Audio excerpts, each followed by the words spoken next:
Boa noite, você vai ver hoje no Tarek Notícias. Terremoto de magnitude 6,3 atinge o sul das Filipinas. Presidente Jair Bolsonaro assina crédito de 3 bilhões de reais para pagar parte de dívida com a ONU. Boeing 737-8 MAX da Air Canada sofre falha em turbina. Tribunal Regional Federal da 4ª Região determina a paralisação temporária de ação da Lava Jato sobre o Instituto Lula. Morte de homem negro desarmado nas mãos de policial causa indignação nos Estados Unidos. Explosão de botijão de gás provoca incêndio na região da Copacabana, na zona sul do Rio de Janeiro. Eu sou Tarek Lakers e está no ar o Tarek Notícias especial de Natal.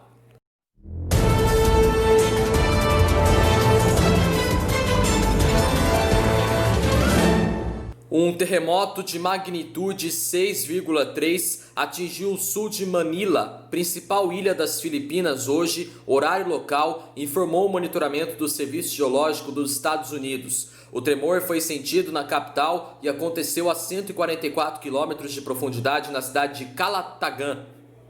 Apesar da proximidade com o mar, as autoridades locais disseram que não há alerta para tsunami. Até o momento não há registro de danos a construções nem vítimas do terremoto.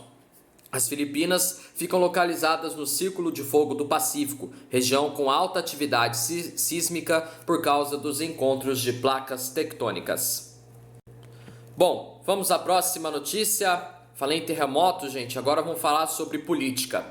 O presidente da República, Jair Bolsonaro, sancionou ontem projeto de lei que abre crédito suplementar de 3 bilhões de reais. O dinheiro, segundo o governo, será usado para pagar dívidas com a Organização das Nações Unidas e a Organização dos Estados Americanos, entre outras obrigações internacionais. Se a verba não fosse repassada ainda nesse ano, o governo brasileiro perderia o direito de voto em todas as instâncias e organismos da ONU. Ao sistema ONU, o Brasil tem de pagar cerca de 615 milhões de reais ainda neste ano. A dívida total é de 2 bilhões de reais. A sanção foi publicada em edição extra do Diário Oficial da União ontem. A efetivação do pagamento caberá ao Ministério da Economia. Segundo o governo federal, a maior parte dos 3 bilhões de reais será utilizada para pagar as dívidas com os organismos internacionais. Além de pagar os organismos internacionais, o crédito também prevê recursos que serão divididos entre os órgãos do governo, Instituto Nacional de Colonização e Reforma Agrária e o Instituto Brasileiro de Geografia e Estatística, o IBGE. Bom, vamos à próxima notícia. Falei agora em política, né, gente? Agora vamos falar sobre a aviação pelo mundo. Um Boeing 737-8 MAX da companhia aérea Air Canada sofreu uma falha de motor e obrigou a equipe a mudar de rota no último dia 22. O modelo é o mesmo que foi impedido de voar por autoridades certificadoras após 2 acidentes na Indonésia e na Etiópia, que mataram 346 pessoas em 5 meses em 2018 e 2019. O avião abrigava apenas 3 tripulantes e voava na rota entre Arizona, nos Estados Unidos, e Montreal, no Canadá. Segundo nota da companhia aérea, a agência de notícias Reuters, logo após a decolagem, os pilotos receberam aviso de falha no motor, que foi imediatamente desligado.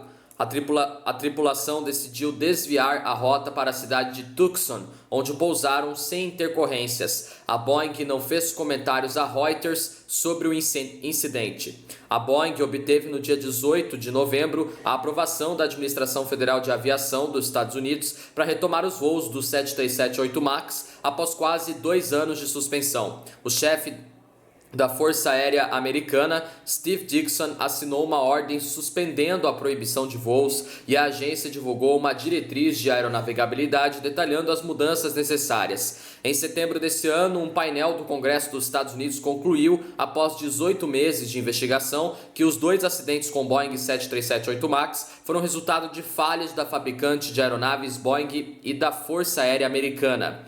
No dia 25 de novembro, a Agência Nacional de Aviação Civil, a ANAC, aprovou o retorno das operações das aeronaves 737-8 MAX no Brasil. Apenas a Gol Linhas Aéreas no Brasil possui aeronaves do modelo no país. De acordo com a companhia aérea, antes de reintegrar os aviões à sua frota, foram realizadas treinamentos para 140 pilotos em conjunto com a Boeing nos Estados Unidos e uma série rigorosa de voos técnicos. Bom, vamos à próxima notícia. Falei agora em aviação, né, gente? Agora vamos ver que temos mais tensão em política, né, aqui no Brasil, né? Porque por decisão do vice-presidente do Tribunal Regional Federal da 4ª Região, a ação que apura a denúncia de pagamento de propina ao ex-presidente Lula, disfarçada de doação ao Instituto Lula, foi suspensa temporariamente. O desembargador federal Luiz Alberto de Azevedo Alvarli atendeu a pedido dos advogados do ex-presidente durante plantão do tribunal ontem. O advogado de Lula explicou que foi aberto prazo para a manifestação da defesa do ex-presidente em 15 de novembro, com o prazo finalizando no dia 7 de janeiro do ano que vem. Só que o pedido foi negado. A defesa ingressou com o mesmo recurso ao Supremo Tribunal Federal, que não foi julgado porque o ministro Luiz Fux entendeu que não haveria urgência no pedido. Zanin decidiu, então, recorrer à segunda instância da Justiça Federal. Com a interrupção do prazo, o processo agora vai ficar paralisado. O magistrado determina que os documentos requeridos pela defesa sejam incluídos no processo. Assim que isso for feito, o prazo para a defesa de Lula volta a ser contado na íntegra. Além do ex-presidente Lula, a denúncia inclui o ex-ministro Antônio Palocci e o presidente do Instituto Lula, Paulo Okamoto. Os três são acusados de lavagem de dinheiro. De acordo com os procuradores, entre dezembro de 2013 e março de 2014, o grupo Odebrecht fez doações simuladas ao Instituto Lula, que totalizaram 4 milhões de reais. O Ministério Público Federal afirma que, embora os repasses tenham sido feitos de maneira formal, o dinheiro teve origem no esquema de corrupção da Petrobras e tinha o ex-presidente Lula como destinatário. A ação tramita em primeira instância, ainda sem sentença. O ex-presidente Lula já foi condenado 2 vezes pela Lava Jato após denúncias envolvendo recebimento de propina. Uma em 2018 no caso do Triplex do Guarujá e uma em 2019 pelo caso do sítio de Atibaia em São Paulo. Há ainda mais um processo envolvendo um terreno e um apartamento em São Paulo que ainda não foi julgado. Bom, vamos à próxima notícia. Falamos agora em política, né? Agora vamos falar que está tendo uma tensão agora de racismo lá nos Estados Unidos mais uma vez, viu? Porque um homem negro foi morto por um policial branco em Columbus. O segundo caso em poucas semanas nesta cidade do norte dos Estados Unidos, alimentando a indignação em um país que há meses vive um histórico movimento antirracista e contra a brutalidade policial. Andre Maurice Hill, de 47 anos, estava na garagem de uma casa na noite de segunda-feira quando foi baleado várias vezes por um policial que foi ao local após uma chamada devido a um pequeno incidente. As imagens da câmera portátil do policial mostraram Hill caminhando em direção a ele com o celular na mão esquerda, enquanto a outra permanece oculta. Segundos depois, o oficial dispara sua arma e o civil cai. Não se ouve nenhum som que explique as circunstâncias do tiroteio. O policial Adam Coy e seu colega esperaram vários minutos antes de se aproximar da vítima, ainda viva, que veio a falecer pouco depois. Adam Coy foi suspenso e, segundo a mídia local, já havia denúncias contra ele por uso excessivo da força. O chefe da polícia da cidade, Thomas Kinlan, anunciou na última quinta-feira o início de uma acusação de má conduta grave contra Adam Coy em vista de sua demissão. O agente, que já foi suspenso, será ouvido na próxima segunda-feira pelo diretor de segurança pública da cidade, Ned Pettus, que decidirá sobre seu destino.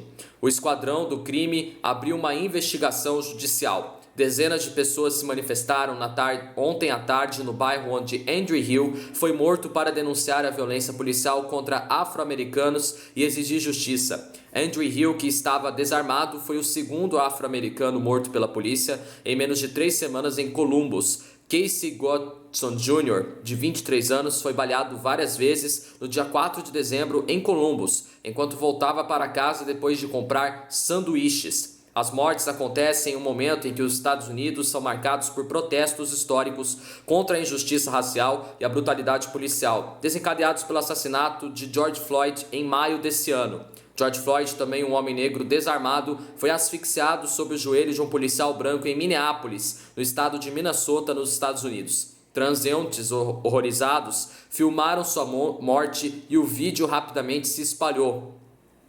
O advogado Ben Crump, que defende várias famílias de vítimas, incluindo a família de George Floyd, diz que mais uma vez os policiais veem um homem negro e concluem que ele é criminoso e perigoso. Com Andrew Hill, são 96 as vítimas negras mortas nas mãos de policiais desde o assassinato do homem negro George Floyd, segundo afirmou o advogado, denunciando uma trágica sucessão de tiroteios. O prefeito de Columbus, Andrew Gintzer, disse estar indignado com a morte de Andrew Hill e muito perturbado pelo fato de nenhum dos policiais ter prestado primeiros socorros.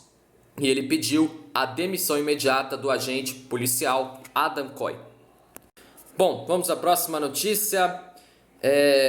Falei de racismo, né? Agora vamos voltar aqui para o Brasil, que tem uma notícia urgente. Uma explosão de botijão de gás provocou um incêndio ontem à noite, na véspera de Natal, na comunidade em Copacabana, na zona sul do Rio de Janeiro, e ninguém ficou ferido. Segundo o Corpo de Bombeiros, foi acionado, por volta das 8 horas da noite de ontem, na ladeira San Román, principal via de acesso em Copacabana. Segundo os bombeiros, a explosão do botijão ocorreu em um estabelecimento comercial. Segundo moradores, foram ouvidas ao menos 4 explosões. Olha isso, 4 explosões de um botijão de gás. A corporação não informou o que poderia ter provocado a explosão.